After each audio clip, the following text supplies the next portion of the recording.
안녕하십니까. 어려운 선거제도와 선거 정보를 쉽게 풀어보는 선거 궁금해의 박성원입니다. 민주주의 사회에서 정치 권력은 선거를 통해 탄생합니다. 따라서 정치 권력의 정당성은 선거가 얼마나 공정하고 합법적으로 치러졌느냐에 달렸습니다. 정정당당한 선거를 위해 우리 선거에서 엄격히 제한하는 것 중 하나가 기부행위인데요. 선거 때보다 기부행위로 인해 낭패를 보는 일이 끊이지 않고 있습니다. 과연 기부행위란 무엇이고 법적으로 금지하는 범위는 어디까지인지 궁금한데요. 선거 궁금해. 오늘 주제는 기부행위입니다.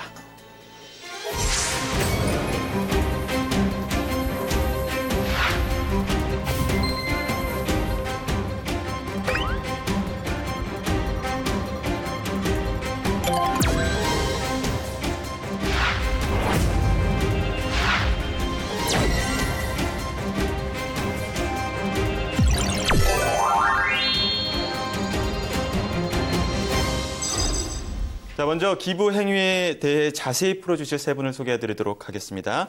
노영희 변호사, 그리고 김민전 경희대학교 후마지타스 칼리지 교수, 그리고 중앙선거관리위원회 박종민 서기관 모셨습니다. 안녕하십니까? 네, 안녕하세요. 네. 선거의 공정성을 위해서 기부 행위는 엄격하게 제한이 되는데요. 먼저 우리나라 공직선거법상 기부 행위는 무엇을 말하나요? 네, 기부 행위라고 하는 말은 참 듣기가 쉽지 않은 말이에요. 그렇죠. 법상에서는 있습니다만은 일반적으로 기부라는 말은 들었는데요. 기부 행위는 또 뭐야 하는 생각을 할 수 있습니다. 기부라고 한다면 유권자가 정치인의 후원회에 후원금을 주는 것을 기부라고 하지 않습니까? 여기 반해서 기부 행위라고 한다면 정치인이 유권자에게 돈을 주는 경우가 기부 행위다 이렇게 쉽게 얘기할 수 있는데요. 네. 법적으로 얘기한다면 바로 정치인이 물품이나 금품을 제공하는 것을 기부 행위다라고 얘기할 수 있는데.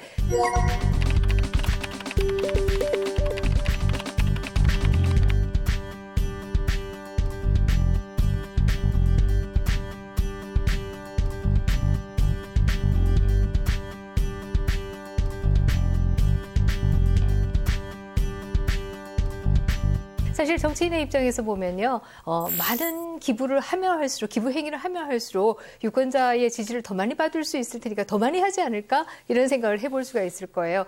과거에는 선거철이 되면은 아예 유권자들 중에서 음식점에 자리 쫙 잡아놓고 우리 여기 뭐 20명 있으니까 20명 돈 지불하세요 라고 얘기하는 경우도 있었고요.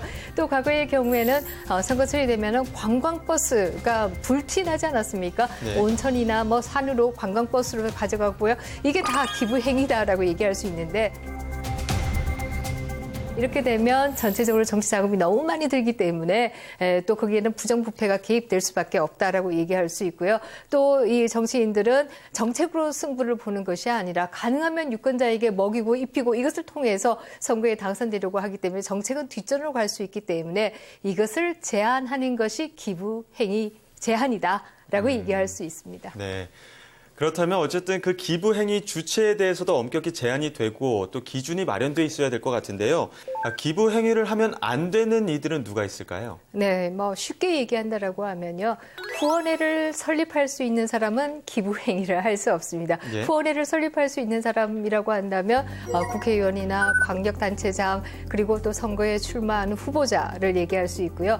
문제는 후보자만 금지하게 되면 그 배우자가 가서 기부 행위를 할 수 있지 않겠습니까? 그렇기 때문에 그들뿐만 아니라 배우자까지 금지가 되어 있습니다. 네. 그렇게 기부 행위를 한다는 것 자체는 어떤 다른 목적이 있을 수도 있다라는 전제가 될 수 있는데요. 문구를 보면 선거구 안에 있는 자, 그리고 선거구민과 연고가 있는 자로 제한이 있는데 혹시 구체적으로 어떤 대상을 피해야 하는지 그 대상도 있습니까?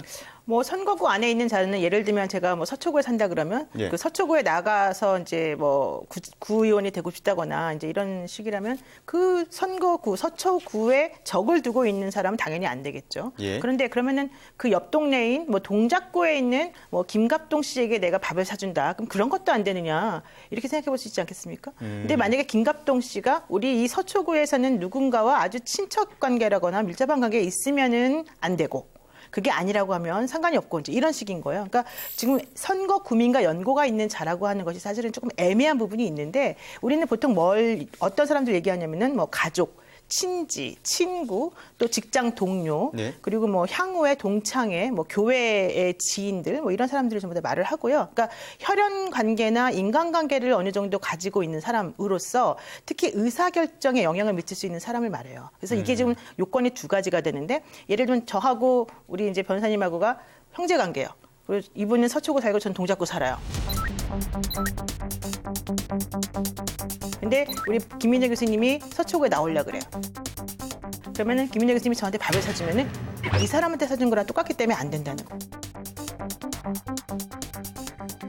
그런데 예를 들면 제가 딱 항변을 하는 거예요. 나 얘랑 사이 되게 안 좋아. 이렇게 말했을 경우에 그럼 안 될까요? 그거는 사실은 혈연 관계는 우리가 안 좋다고 아무리 말을 해도 객관적으로 알 수가 없지 않습니까? 예. 그렇기 때문에 그런 경우는 항변을 해도 소용이 없는 경우가 많죠. 그래서 제일 중요한 게 혈연 관계나 일정한 가족 관계나 일정한 뭐 동료 같이 사회 관계가 있는 경우는 보통 그런 식의 항변에 통하지가 않고 그냥 연고가 있는 사람으로 다 취급이 돼요.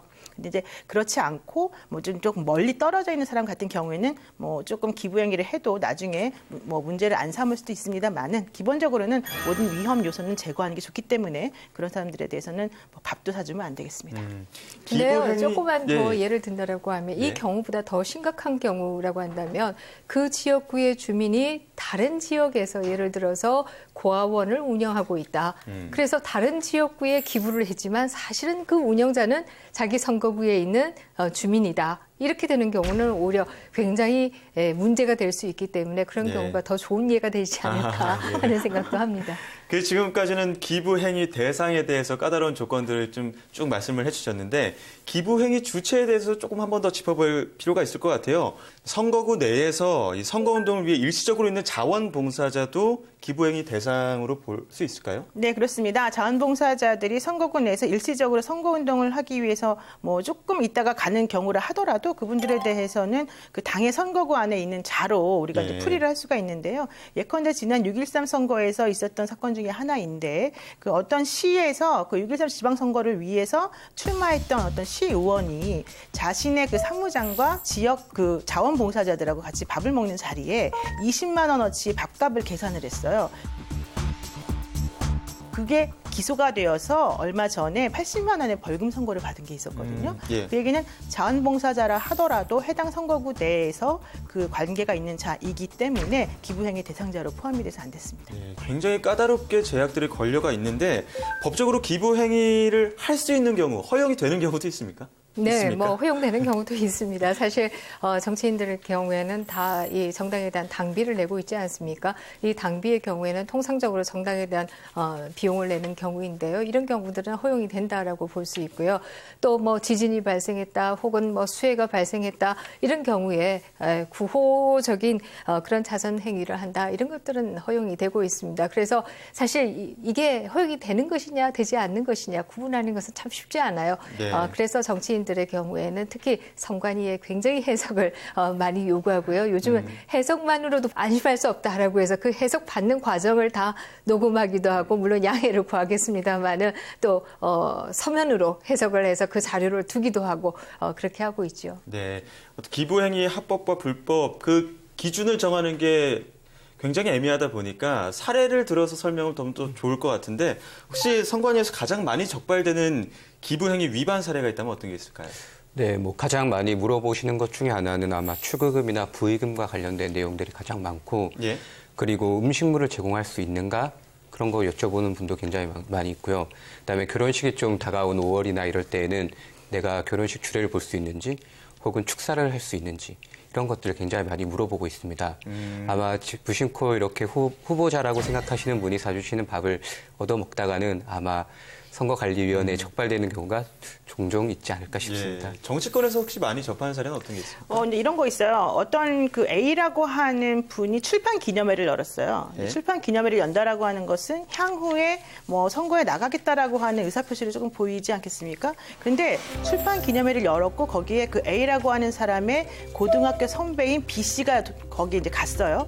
갔는데 보니까 이제 출판 기념회 다 끝나고 난 다음에 한 100명 정도 모였는데 밥을 먹기로 돼 있는 거예요. 밥값을 본인이 50만 원을 이제 후원해줬다고 합니다.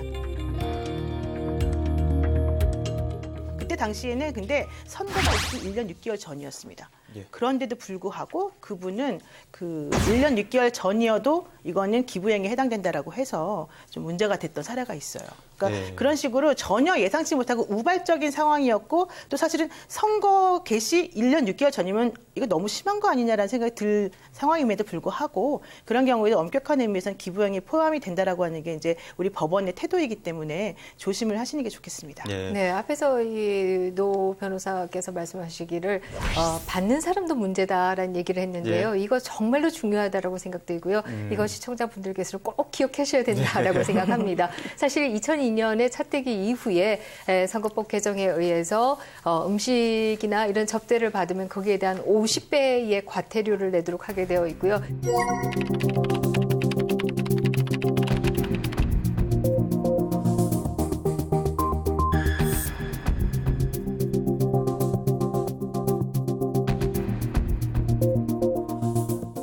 이 때문에 소위 촌부께서 그냥 밥 한 그릇 얻어 먹다가도 엄청난 과태료를 내야 되는 이런 불상사가 생기기도 했는데요. 그러나 이것이 또 다른 한편에 있어서는 정치 문화를 깨끗하게 하는데 굉장히 기여를 하기도 했습니다. 과거에는 선거 때만 되면 정치인한테 뭘 얻어먹어야 된다라고 생각하는 문화가 있었는데요. 요즘은 이런 게 거의 건절이 되지 않았습니까? 이것도 바로 50배 과태료 조항에 의해서 상당히 건절이 되었습니다. 물론 이 조항이 위헌 판결을 받기도 합니다. 그러나 지금 10배에서 50배로 그리고 또 한도도 있습니다만은 그러나 먹은 것에 비하면 굉장히 많은 과태료를 내야 되니까 조심하셔야 된다. 네. 근데 실제 이제 법에 보게 되면요, 이제 기부행위 제한을 위반했을 경우에 처벌이 나와 있는데요. 그런데 금지된 기부행위를 한 사람은 5년 이하의 징역이나 1,000만 원 이하 벌금에 처하게 돼 있고요. 그런 걸 받은 사람도 3년 이하의 징역이나 500만 원 이하 벌금에 처해질 수가 있습니다. 그렇기 때문에 여러분들께서 이거 그냥 뭐 밥 한 번 먹었는데 뭐가 문제냐 이렇게 생각하시면 절대 안 돼요. 그러니까 옛날에 뭐 막걸리 선거, 고무신 선거 우리가 그렇게 멀리까지 갈 필요도 없어요. 우리 엄마 아빠들도 사실 예전에 많이 드셨을 텐데 중요한 건 그때하고 지금은 상황이 많이 달라졌다. 그러니까 절대 드시면 안 되겠다. 네. 받는 것도 주의해야 되고 주는 것도 굉장히 주의해야 될 것 같은데 그렇습니다. 앞서 서 기관님 말씀하셨지만 가장 많이 위반 사례로 꼽히는 게 축의금과 네. 부의금 제공이라고 말씀해 주셨거든요. 그러니까 정치인들은 무조건 축의금과 부의금을 낼 수 없다고 봐야 되는 겁니까? 네, 아마 그렇게 보시는 게 맞을 것 같습니다. 후보자 또는 후보자가 되려는 사람이 일반 선거 구민의 경조사에 축부의금을 제공하거나 직성명이 게재된 화환을 제공하는 것은 위반이며 결혼식 주례를 보는 것도 위반입니다. 물론 축사를 하는 것은 가능하고 후보자가 되려는 사람이 선거일 전 180일 전에 자신의 직성명이 게재된 근조기를 제공하는 것은 가능합니다. 물론 180일 전부터 선거일까지는 불가능하도록 규정되어 있습니다. 네, 이것과 관련해서 제가 사례를 하나 좀 얘기 드리고 싶은데요. 예. 물론 공식적인 사례는 아닙니다만은 제가 올해 초에 어떤 인터넷 카페를 들어갔는데요. 그 예. 카페에 글이 올라왔어요.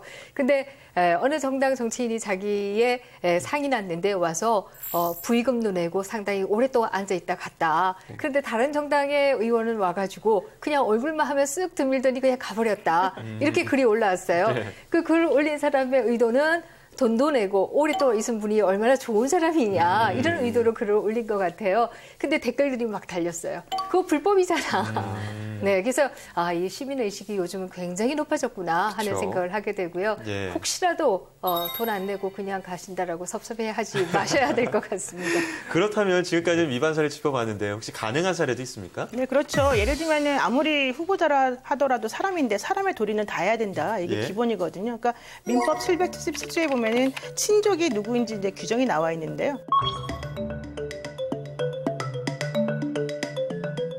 그런 친족의 관혼상제, 그러니까 뭐 친족이 상을 당했다거나 결혼을 한다거나 이제 이런 일이 있을 때는 당연히 거기에 대해서 축의금이나 부의금을 내는 것은 해당이 가능합니다. 그런데 문제는 그들의 뭐 결혼식 같은 데 가서 주례를 하면 안 되죠. 왜냐하면 그거는 나머지 다른 사람들에 대해서까지 영향을 미칠 수 있으니까. 그러니까 그런 것들을 좀 구분하시는 게 맞고요. 그리고 또 여러분들이 좀 아셔야 될 것 중에 재미있는 사례가 있습니다. 네. 경로당 같은 거 있잖아요. 노인회관 같은데. 예. 경로당에 계시는 노인분들을 뭐 어디 놀러 간다. 그래서 거기다 대고 뭐 음료수를 보내드린다. 막걸리를 보내드린다. 이거 안 되는 거잖아요. 예. 그렇지만 노인복지법에 의하면 전기료나 난방비 같은 걸 지급하는 것은 또 가능하거든요. 그리고 또 재미있는 것은 어린이들에 대해서 좀 조심해야 돼요. 우리가 이제 어린이날 같은 데 행사에서 뭔가 좀 선물을 주거나 하고 싶잖아요. 그러면 어린이는 유권자도 아니니까 줘도 될 것 같잖아요. 안 된다는 거예요. 그러니까 그런 것들 사실 상당히 상당히 조심하셔야 되니까 그냥 대부분의 경우는 안 됩니다. 이렇게 하시는 게 제일 속이 편하실 것 같고요. 그냥 내 친척, 내 가족 이런 사람에 대해서만 조금의 성의 표시하는 게 낫다. 이렇게 보시는 게 제일 편합니다. 정치인들은 뭐 하나 하려고 하면 선관위에 무조건 전화해서 물어보는 게 나을 것 같은데요. 그럼 혹시 이 축의금, 부의금을 일정 금액 이하로 내는 것도 괜찮지는 않겠습니까? 뭐 예컨대 뭐 5만 원 낸다, 3만 원 낸다, 이거 괜찮지 않냐 이렇게 말을 하는데요. 그것도 옛날에는 허용이 됐지만 지금은 허용되지 않고요. 사실 이 허용되지 않는다니까 제일 좋아하는 사람이 누군지 아십니까? 그 정치인이에요.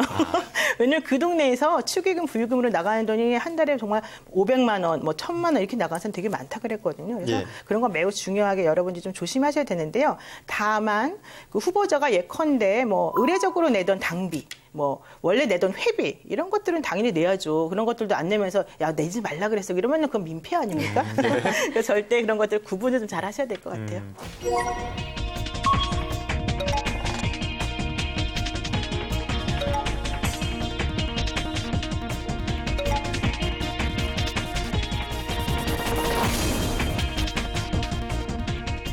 다음 사례 한번 또 짚어보면 좋을 것 같은데요. 네. 지금까지 뭐 관원상제나 이런 부분에 대해서 얘기를 해봤다면 혹시 공직선거에 입후보하려는 사람이 선거구 안에 있는 뭐 동문회라던가 산악회 이런 친목회의 회비를 내는 거는 어떻습니까? 뭐 정치인을 하더라도 당연히 사회생활을 해야 되기 때문에 돈을 안 내면 완전히 방금 민폐죠. 민폐가 되는 상황이 되는 거고 뭐 본인이 소속되어 있는 친목회나 향후회, 종친회, 동창회 등의 각종 사교단체에서 종전의 범위에서 회비를 납부하는 것은 당연히 가능합니다.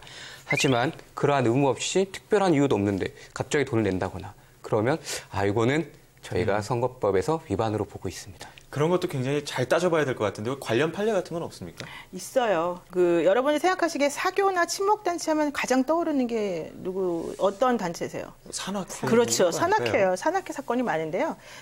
예컨대 2016년 7월 달에 있었던 사건인데 모 시장이 그러니까 거기는 이제 지역구가 3만 명이 사실은 이제 3만 명밖에 안 돼요.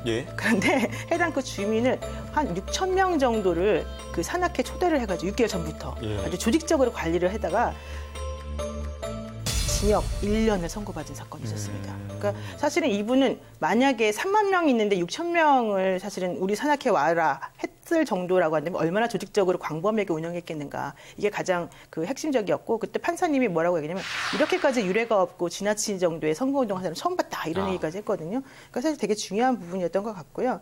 이 사람이 쓴 돈이 7천만 원 정도였었다라고 얘기를 해요. 그래서 본인은 돈도 쓰고 사람도 잃고 징역도 살고. 여러분들 조심하세요. 조심하는 게 정말 조심하는 게 중요할 것 같은데. 정말 중요해요. 그래서 또 혹시 다음 사례 한번 또 짚어보면 좋을 것 같습니다. 지금 정말 조심해야 되는 것 중 하나가 또 음식 제공일 텐데. 그렇죠.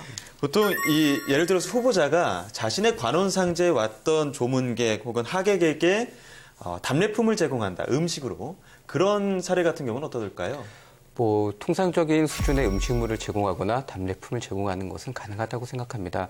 뭐 당연히 사람들이 왔는데 음식을 대접하고 또 그분들은 축의금이나 조의금을 주시는데 아무것도 안 내고 이렇게 가신다. 이러면 그것부터가 이미 사회생활하기가 또 정치인은 사람으로 이렇게 사람 만나는 직업이 일인데 자 돈은 받았는데 그냥 가세요 이렇게 할 수는 없으니까 아마 그 통상적인 범위의 수준에서는 가능하다고 보는 게 좋을 것 같습니다. 네, 그 통상적인 범위라는 게 굉장히 또 애매하기 때문에 잘 알아보고 음식 접대를 하거나 이렇게 관원상제에서 답례를 해야 될 것 같은데 조금 더 자세하게 살펴보면 선거 기간 동안에 그 지역구 내에 어떤 행사에 음식물을 제공한다. 물론 관원상제는 되겠지만 어떤 범위를 벗어난 정도는 아니겠습니까? 음식물을 제공하는 것은 기본적으로 위반이라고 생각하시면 될 것 같고요. 다만 1,000원 이하의 차나 커피 등을 제공하는 것은 가능합니다.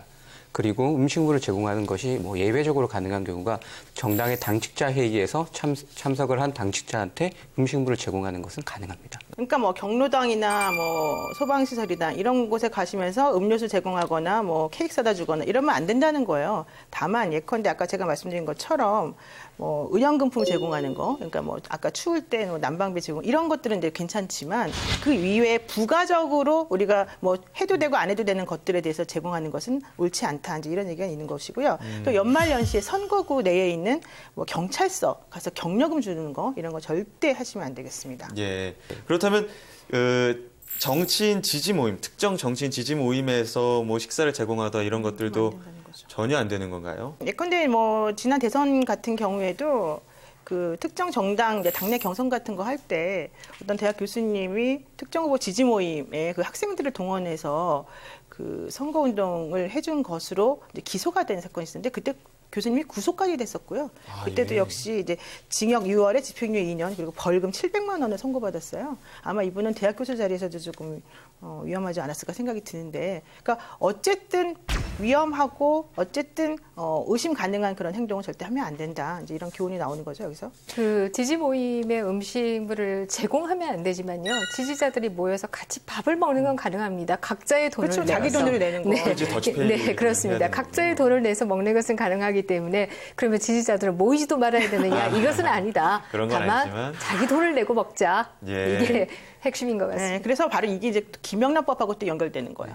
왜냐하면 이게 항상 하나의 상황이 딱 하나의 법률만 적용되는 건 사실은 아니거든요. 그래서 김영란법 같은 경우에도 그 공직자든 뭐 공무원이든 누구든지 간에 그 n분의 1에서 그냥 자기 거 자기가 내고 먹어야 되는 거지 예. 남의 걸 대신 내주거나 이러면 안 된다는 거죠. 예.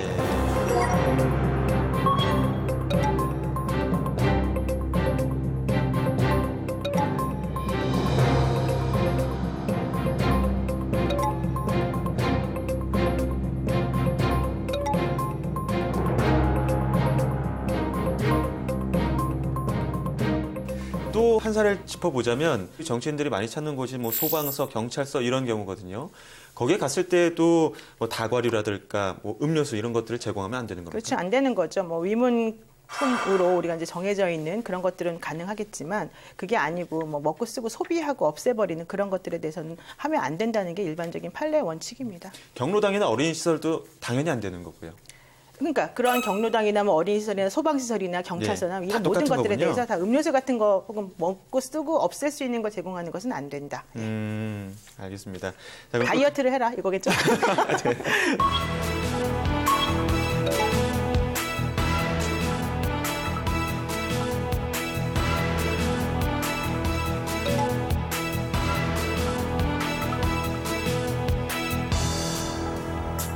뭔가 이게 사례별로 짚어보면 좋을 것 같아서 다음 네. 사례 한번 또 짚어보도록 네네. 하겠습니다.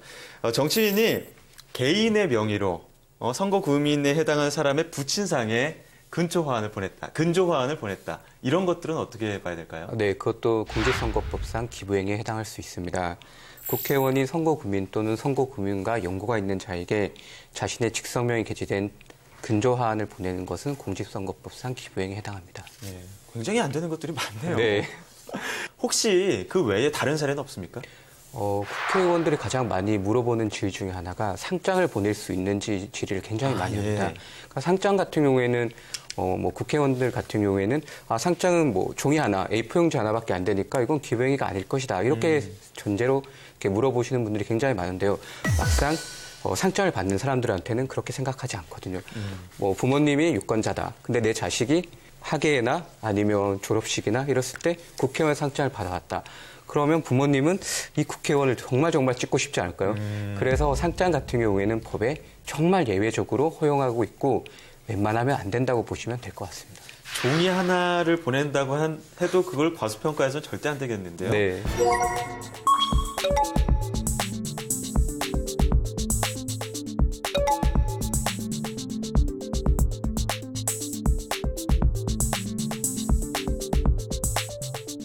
네, 다른 사례 한 가지 더 짚어보도록 하겠습니다. 만약 정치인이 뭐 홈페이지를 통해서 자신의 직무와 맞는 뭐 변호라든지 세무, 회계 이런 것들의 민원 상담은 가능할까요? 네, 뭐 정치인의 같은 경우에도 뭐 의사나 변호사나 회계사, 그러니까 본인의 업무를 해야 되기 때문에 본인의 영업활동 일환으로 민원 상담을 하는 것은 당연히 가능합니다. 하지만 좀 더 전문적으로 돈을 주고 구해야 할 지식을 만약에 뭐 게시판을 통해서 상담을 해주거나 그렇다면 그것은 기부행위가 될 수 있습니다. 예. 그러니까 제가 변호사인데 제가 국회의원인 거예요. 근데 제가 3년 있다가 이제 선거가 또 있어요. 그러면 3년 전부터 저한테 물어보는 모든 것을 저는 국회의원이니까 이거 선거운동 될 수 있으니까 안 됩니다라고 하면서 물어보는 사람에게 전부 다 안 된다고 하면 오히려 그 사람의 선거운동 망하는 거가 되겠죠. 그러니까 예. 무슨 얘기냐 하면은 어느 정도는 예를 들면 선거 운동으로 볼 수 없을 정도의 기간이나 이런 정도의 지식을 전달하는 건 괜찮다. 다만 그것이 다른 사람하고 형평성 문제를 불러일으킬 정도의 문제가 있는 답이라던가 선거 운동 기간 내에 금액으로 환산할 수 있는 정도의 어떠한 그 지식 제공이라던가 이런 게 있으면은 이제 안 된다 이런 얘기로 보는 게 맞죠.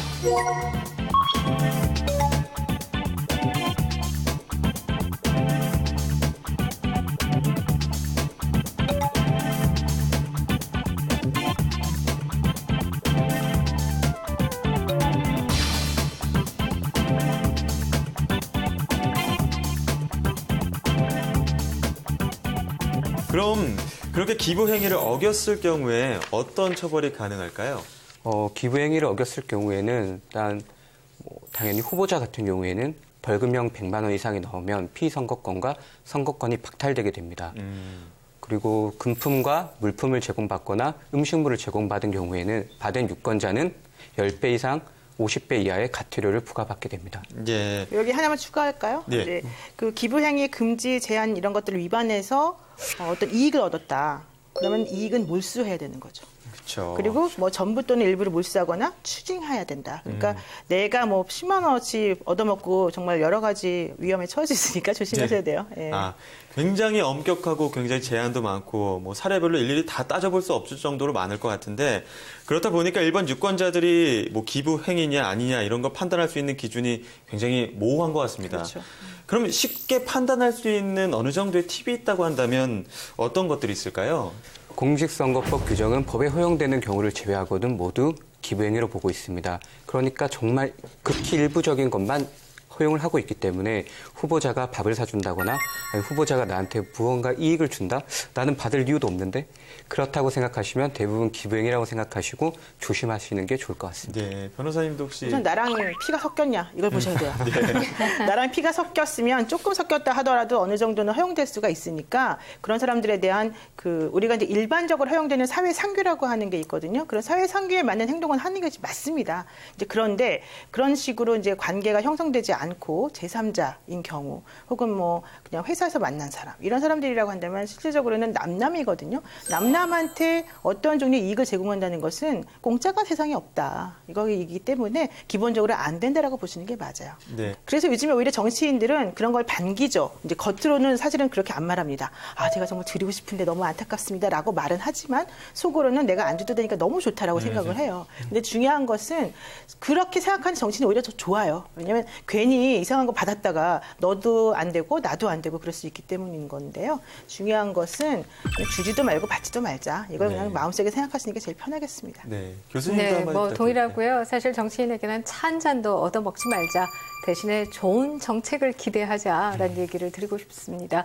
사실 뭐 차 한 잔 얻어먹는다고 크게 우리 삶이 나아지는 거 아니잖아요. 그러나 정치인이 좋은 정책을 만든다라고 하면 우리뿐만 아니라 우리 자식까지 다 좋은 삶을 살 수 있기 때문에 오히려 좋은 정책을 얻을 수 있도록 노력해야 된다라는 생각이 들고요. 사실 한때에는 선거에서 정치인이 30억을 쓰면 낙선하고 50억을 써야 당선된다라고 얘기하던 때가 있었습니다. 뿐만 아니라 대선 때 같은 경우에는 이 정치 자금을 너무 많이 풀어서 인플레이션이 일어난다 이렇게 얘기하던 때가 있었어요. 그러나 지금은 그렇지 않습니다.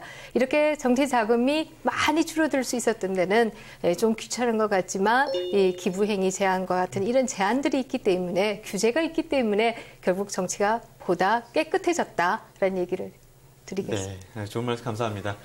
오늘 기부 행위와 사례들을 살펴봤는데요. 복잡하고 또 어렵게 느껴지지만 사실 알고 보면 간단하죠. 즉 공짜는 없다. 아까 말씀해 주셨죠. 그런 사실인데요. 받는 사람이 없다면 주는 사람도 없겠죠. 깨끗한 정치인은 유권자가 만든다는 점 기억하시기 바랍니다. 선거 궁금해 기부 행위에 대해서 짚어봤습니다. 오늘 함께해 주신 세 분 오늘 말씀 감사합니다.